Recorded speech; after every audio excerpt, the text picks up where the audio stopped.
So maybe this is the point that I just need to accept that this is going to be a year of talking about stuff that I would really rather not have to talk about. Fun.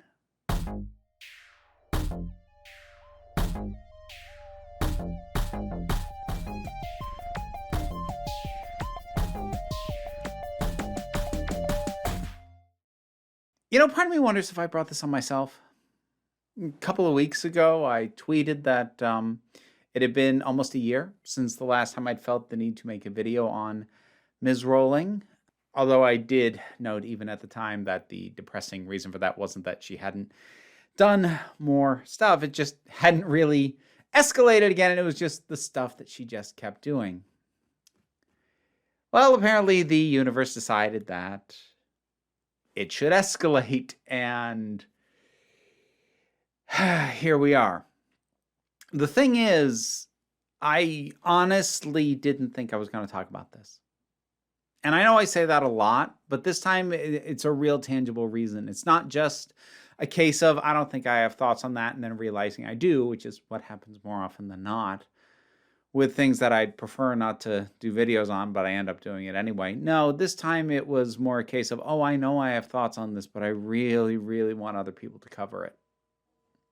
And when I say other people, I don't mean other YouTubers. I don't mean people dissecting it. I don't mean people doing what I'm about to do. I meant like the news.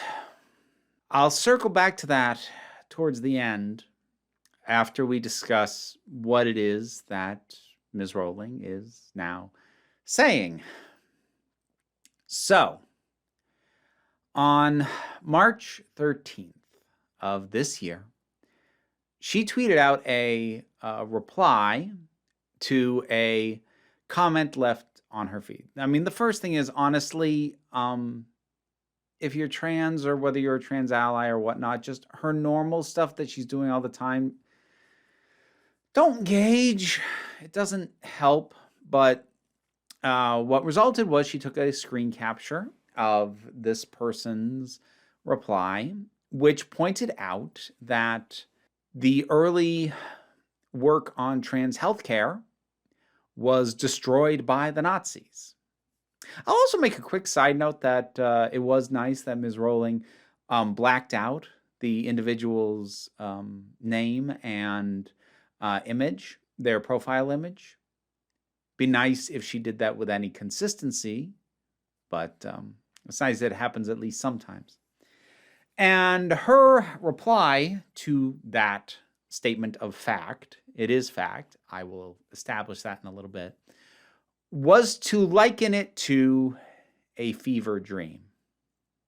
So, we have reached a new level, and that is the escalation that I'm talking about, because that would fall under the category of Nazi crime denialism. Now, there is a reason I use that phrase in particular.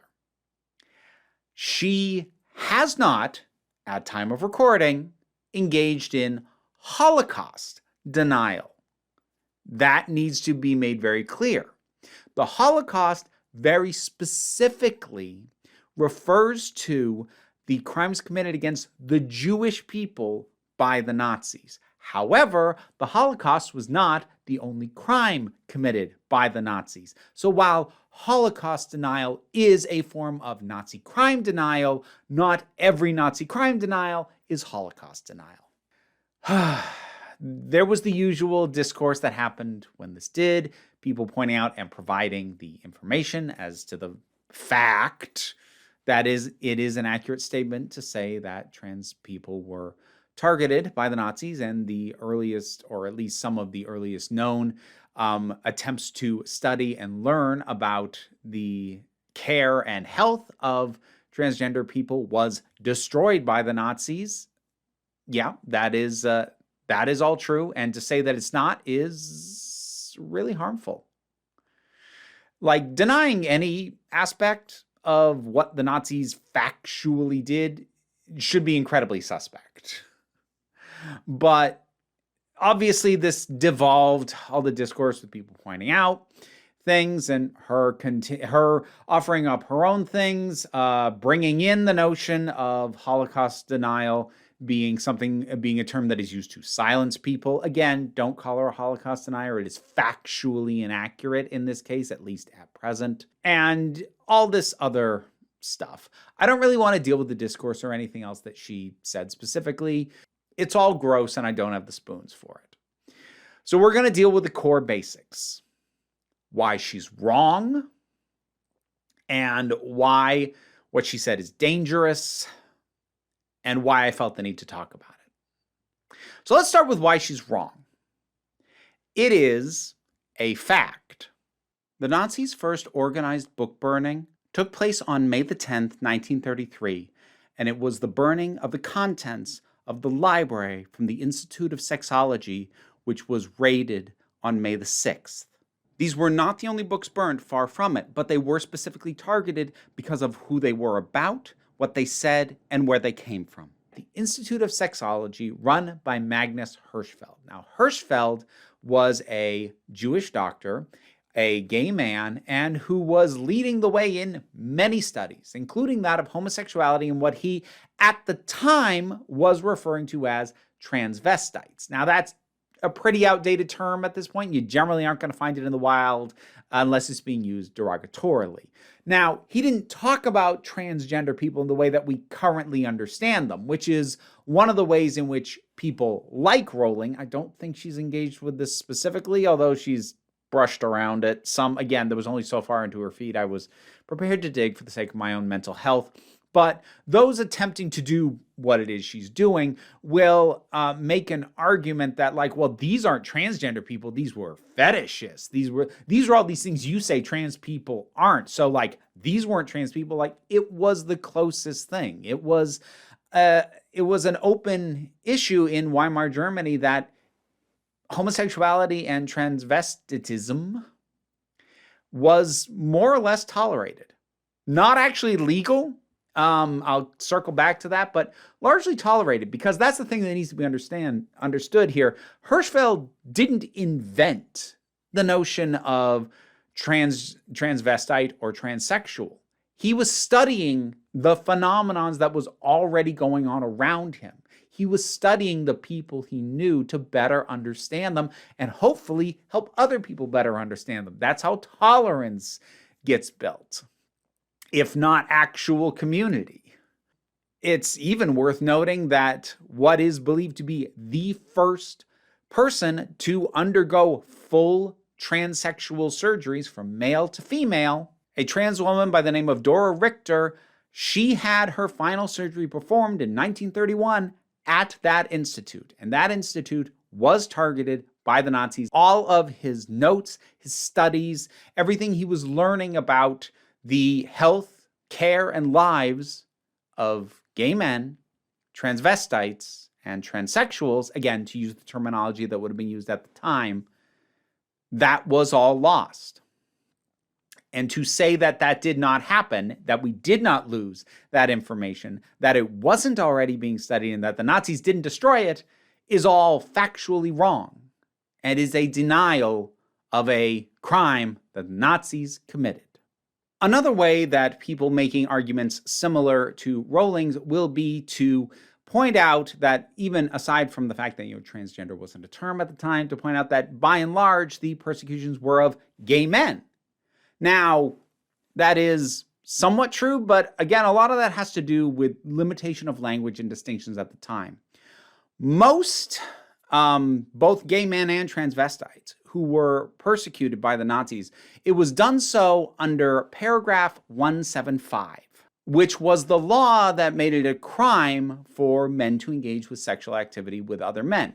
A law that was not being heavily enforced prior to the Nazis taking power. Oh, and also timeline-wise, the raid on the Institute of Sexology happened 3 months after Hitler came to power.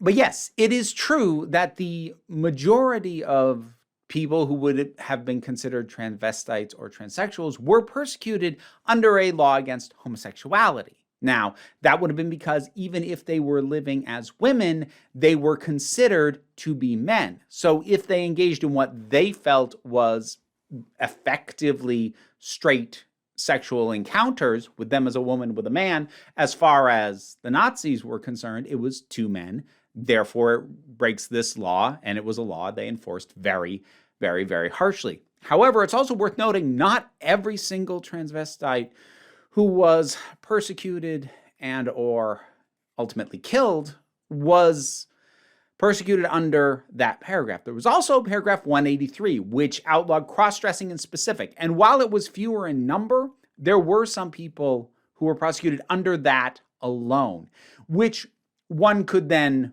make the not unlikely assumption that those people were not engaging in sexual activity with men or possibly at all. But there was this other code that they could be prosecuted under. So if you have someone who's a transvestite, but they're already breaking this existing law against homosexual activity, as far as you're concerned, you don't need to worry about prosecuting them as a crossdresser. You can prosecute them under that. Again, that just is using the existing laws against homosexuality to target transvestites, transsexual, transgender people. And again, factually, that is what happened. And the degree to which I'm prepared to take it as a fact also centers around this little image, which I saw floating around Twitter. Now, here's where I get to do a little bit of education for my English-speaking audience. Because I was not prepared to just take that as where I'm like, I want to be sure that's correct. So it didn't take me that long to find out that that snippet is pulled out of Wikipedia. Now, Wikipedia did have 3 sources that it cited to back up that claim. However, of the 3, 2 were in German, and the one that was in English did not specifically address that as it was worded in the Wikipedia article. Now, I don't speak German, and it didn't strike me as a particularly good idea to try and run the articles through Google Translate. Who knew what I was going to end up with if I did that? Well, fortunately, it turns out one of my mods is German. So thank you to Gozer for taking a look at these articles, confirming to me that they did back up what Wikipedia was claiming, and actually fill me in on what it was that actually happened that resulted in this court ruling.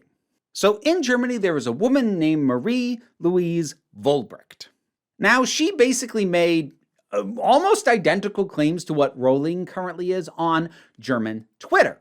And she got dragged for it and was called primarily a Nazi crime denier. Some people may have also called her a Holocaust denier, but for the most part, accurately being labeled as a Nazi crime denier.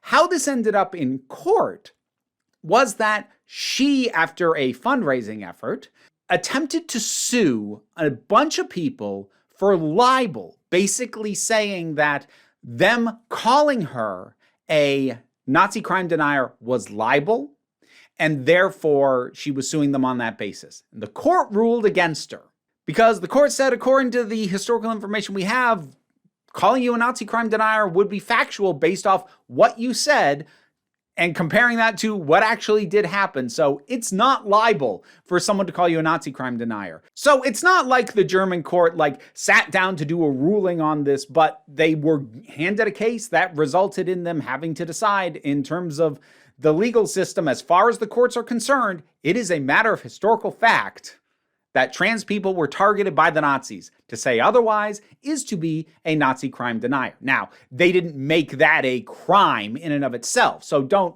get that twisted. But they did determine that, the Nazis did that, and if you say they didn't, you are denying Nazi crimes. So it's not libel to call you that, to call you a Nazi crime denier. So that was just kind of, I want to say fun. It's not fun. None of this is fun, but that was interesting for me to learn about, and I get to pass that information on to you folks.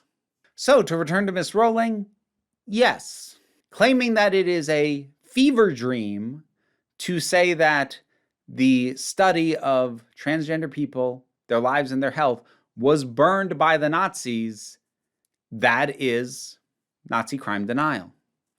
And it's something she has not rolled back, and as I said, instead has offered up defenses of. So anyone who thought that having it pointed out to her, no, you're factually incorrect, even politely, thought that might change your mind, you all need to stop. It's actually one of the more depressing things I see in my comments still, is people still coming forward and saying, I think she just doesn't understand. And people are shouting at her. No one's explaining it to her calmly. Like, people have tried all tactics. It's been attempted to explain to her calmly why her views and thoughts and ideas around trans people, whether it be something as specific as this or just broadly, are both wrong and harmful, and she has chosen to not listen. The thing is, this is very much what happens when you come at something already knowing what you believe. Because everything she's doing and the path that she is continuing to walk down is what you do when you have a belief that you hold to your heart. You believe that. You have a certainty in your head. I know this to be true. And if reality isn't cooperating, well, you start tinkering with reality. Because if it is her belief that trans people are a recent invention, that they exist primarily as a means for men to either erase women or exert power over women, and that people who are trying to forward trans rights are also somehow in cahoots and want to harm women, and reality does not align with that, well, it would be to your benefit for trans people to not have existed pre-World War II, and it would really help your case if trans people were never a persecuted minority, which they were then, and we are now. So this is a action follows belief. The statements come out of the core belief that she is seeking to back up. You don't start with the facts first. What facts would be most helpful to be true for my belief to be supported? And you present those. Now, that's not to say she doesn't actually believe it to be true that no trans people were targeted by the Nazis. She may, and ultimately, from my end, it doesn't matter how sincerely she holds these things or how cynically she presents them in order to back up a belief, and knowing that she is saying falsehoods does not matter at the end of the day. I know it matters to some people. Some people really get hung up on that because to them it points to malice. I'm a consequentialist. I care about the outcome of what you do. I don't care all that much about why you do it. So how truly or honestly or sincerely she believes what she's saying, I don't really care. I don't. Now, before I get into why this is all so dangerous, I do want to pause and talk about why I felt the need to talk about this. Because I said I didn't want to. This has been ignored completely by major news outlets.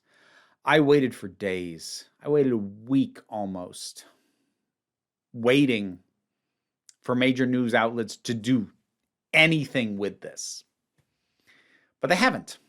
As of time of recording, I have not just done a Google search. I have gone on the websites for major news outlets and searched there to look for anything they've said about JK Rowling, and I found nothing about this in particular. And I have looked on CNN, MSNBC, BBC, NPR, Newsweek, even Fox News.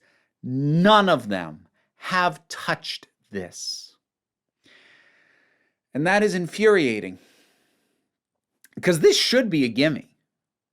The person who is at the forefront of one of the major culture wars of our time, whose name is practically an instant click, said something really messed up, dipped her toe into an aspect of anti-trans arguments that she has not gone to before and was called out for it very publicly. This should be something, even on basic clickbait rules. You put her name in your headline, you're gonna get clicks. You're gonna talk about what went on here. You are gonna get clicks. I don't want to get too far into conspiratorial thinking about why they aren't covering this, because I've seen some people get sort of like, oh, CNN hasn't covered it, and CNN's owned by Warner Brothers, and Warner Brothers still has the license for Harry Potter. I'm like, yeah, but it wasn't just CNN. It's all of them. So it's not a conspiracy. I think it's just because it's a lose-lose situation for them. Actually, kind of regardless of their own political leanings as news outlets. For those who aim to be more centrist and or more left-leaning, this is something that runs the risk of feeding into a very one-sided narrative because, frankly, there is no second side to this particular issue. JK Rowling said the Nazis didn't target trans people. She is factually wrong as a matter of historical record. And I think that's why they won't touch it. There's no debate to be had. Generally, when Rowling is brought up in these stories, it's to talk about the controversy and like, oh, and she says this and her supporters say this and people who are pro-trans are saying this. I'm like, the facts are straightforward in this. There's not a lot of nuance.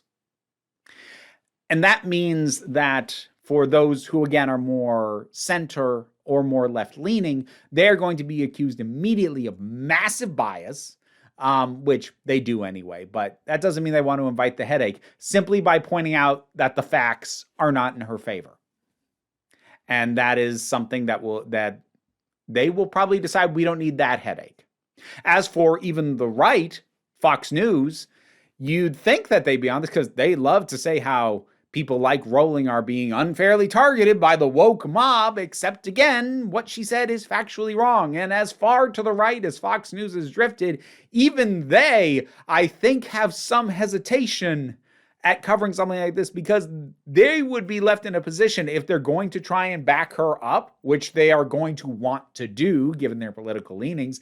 They are left in a position where they either have to go, okay, well, yeah, she denied a Nazi crime, but is that really so bad? Or they have to take her position, which is historically, factually wrong. And not like Fox News is above saying stuff that's just factually wrong, but like, this is massively factually wrong. And I don't think that they want to be in the position of being a news network that goes, okay, but maybe the Nazis didn't do all this bad stuff, right? Because no matter how you package that, it comes across as defending the Nazis a bit, especially when you're talking against the facts. And so again, that also becomes a lose-lose for them as well. I think what's happening is that a bunch of news outlets are doing different calculus. Like they have different metrics for why it's a bad idea for them to cover this, but they're all ending up with the same answer. Different math techniques, same end result. They won't touch it. And as a result, people are failing to notice. If you are not stuck dealing with social media, which I am, people are not seeing how far she has gone. And I think that's kind of already been true.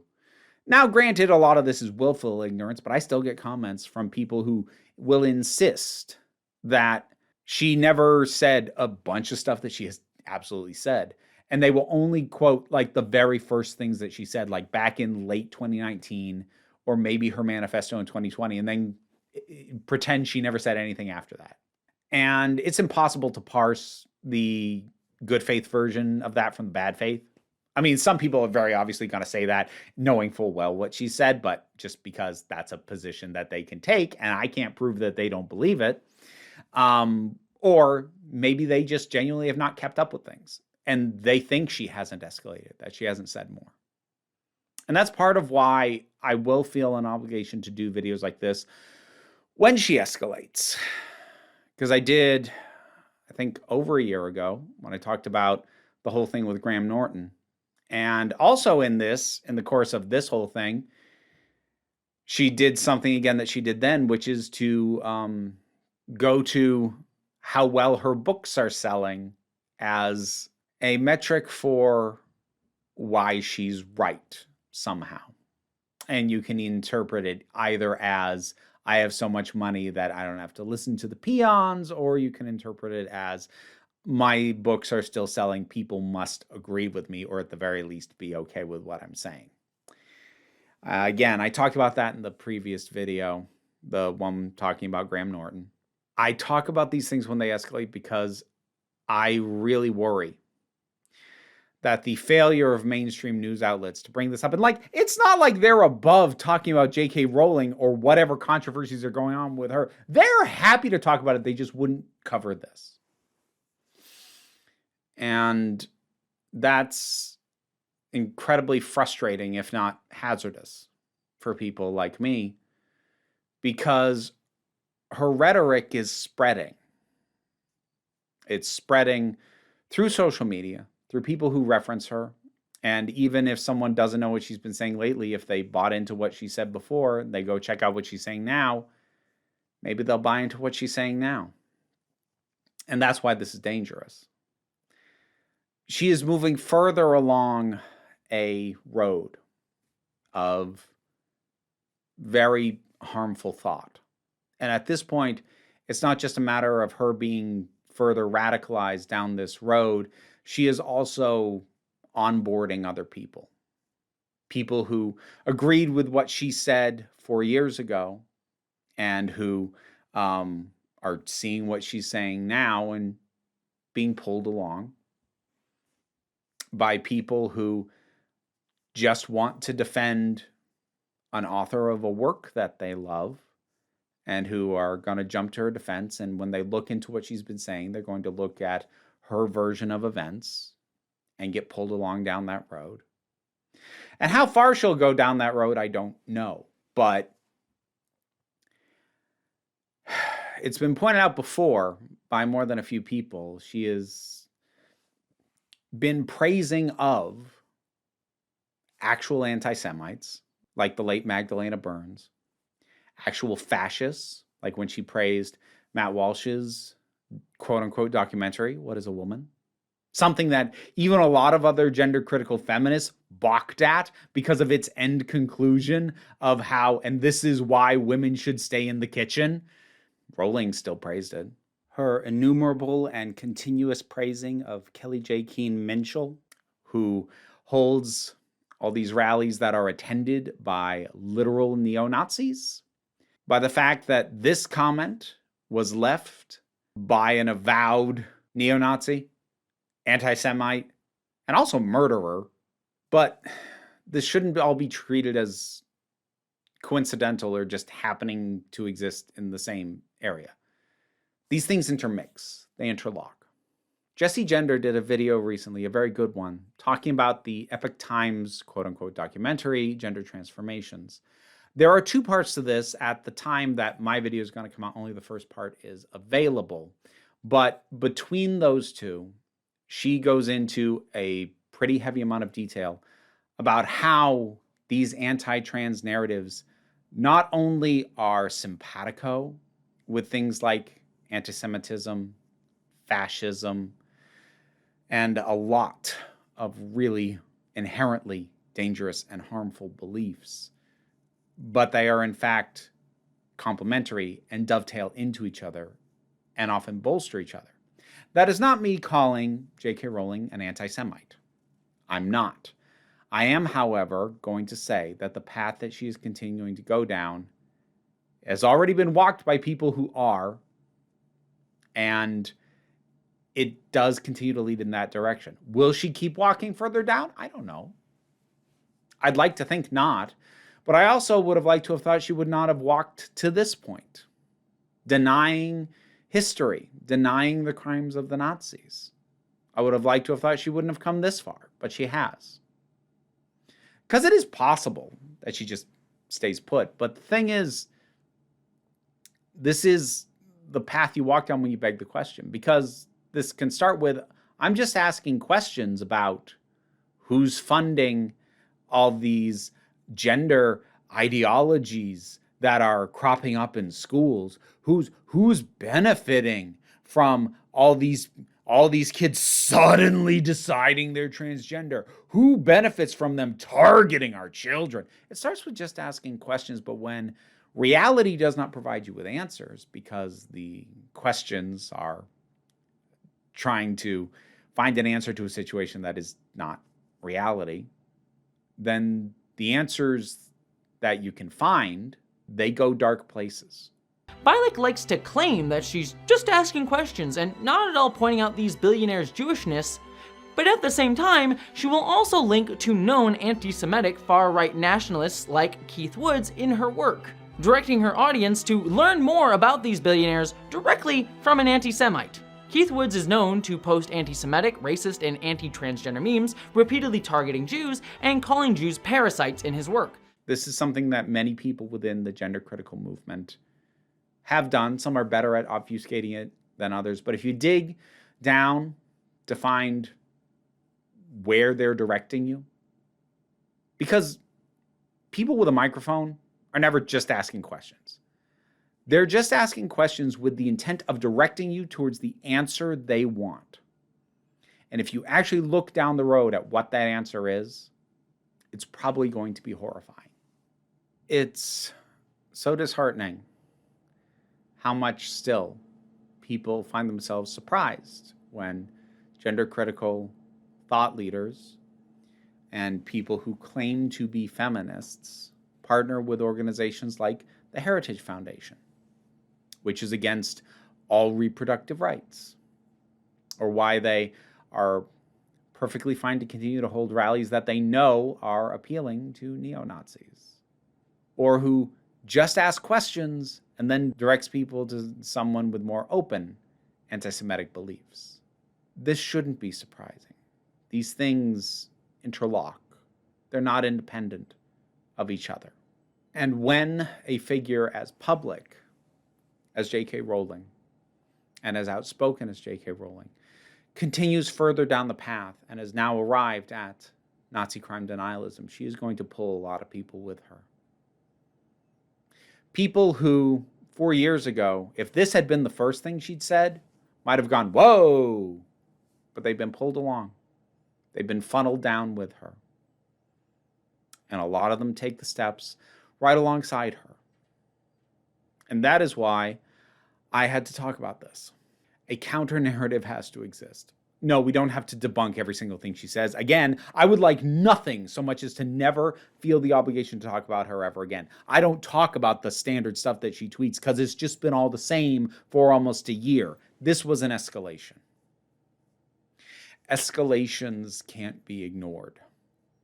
Because if it's escalating now, it can escalate again. And where it escalates further down, you don't want to see where that road goes. I don't. You don't. Maybe if we're very, very, very lucky, Ms. Rowling doesn't either. How far she walks is up to her. But the path she's on, she's already arrived at a logical destination from where she started. This is not the automatic trend of anti-trans thought, but it is a logical one. And it is, more to the point, a very well-worn one. This path has been carved out. And she's walking it. And others are following behind her. I'm sorry to be a downer. I'm sorry to have to talk about this. This has thrown my entire month off in terms of scheduling and trying to do my workload. But there we go. Thank you very much for listening. If you want to support what I do, Patreon is the best way to do that. I greatly appreciate it. Even if you aren't able to support me that way, there's links to other things I do in the description. You might notice I don't usually have sponsors on this channel, so every little thing does help. But even if you can't help me out that way, what I want you to remember, please, is that you are beautiful, you are valid, and you are loved. You are the council, and I am just running the meetings. And until next time, this council is adjourned.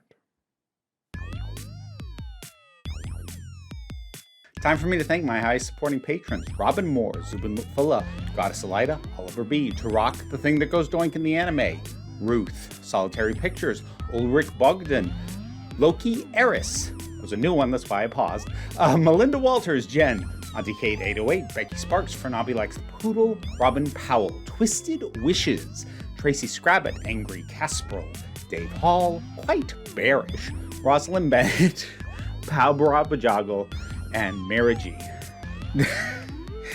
If you want to support me as well and help keep these little buggers fed, check out my Patreon. Thanks so much.